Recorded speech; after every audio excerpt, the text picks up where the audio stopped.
Good morning. Happy Sunday. No. Good morning, my good friends. It's Monday, April 13th, and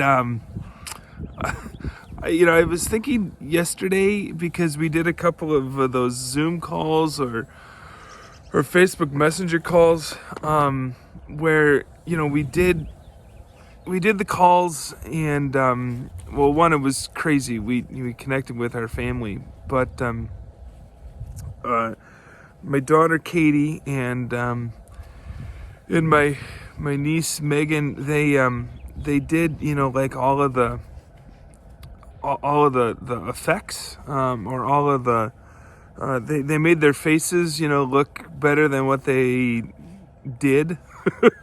They like put makeup on themselves, or they they did like the crazy masks and that kind of stuff. And it got me thinking about how often we put masks on, how often we pretend like things are better than what they really are. At least for pastors in particular, the Monday after Easter, it's a joyous day. It's a day in which we continue. Come here, Randall.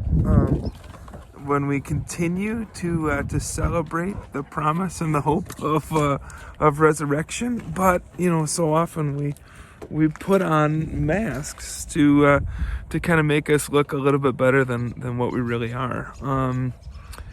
And I was just thinking about, that reality for so many of us, that we put on masks. See, I put a dog in my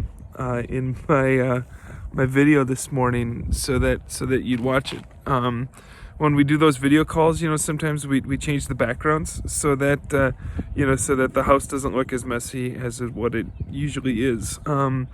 We do lots of things. We put, when we do those video calls, we put on, like better clothes up top, but we're still wearing shorts, or we're still wearing pajama pants, down below. And how that's a reality, for so many of us, that we dress up, and we pretend like things are better than what they really are. And I just wanted to share with you that if you are feeling like you need to pretend right now that things are better than what they really are, it's okay. And you're okay. And Christ is with you. I just wanted to share with you this morning that, if you're struggling and you're putting on a mask, to say that, life is perfect, life is good. I just wanted to share with you this morning that it's okay, where you are, and that Christ is with you. That's the power and that's the hope of resurrection.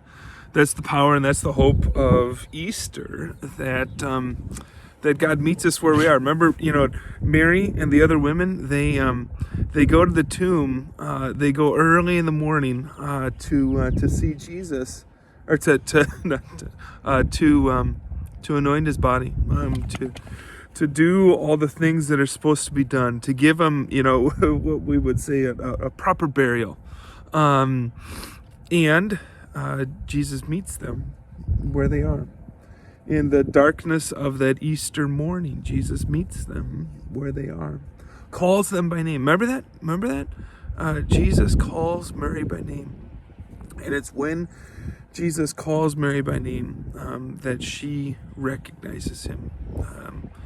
And I just wanted to think a little bit about that this morning with you, that as Jesus calls each one of us by name, and loves us for who we are, no matter what masks we try to put on, that Christ meets us where we are.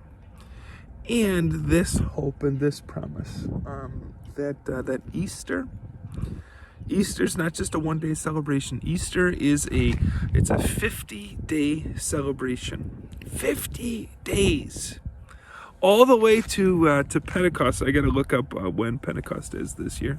It's 50 days after Easter. But Easter gets us or establishes a pattern for us of joy, of celebration, of rejoicing, of resurrection, and of new life. So, my friends, I hope that you might have a great and God-blessed day. I am going to go inside because it's cold out here, but it was quiet.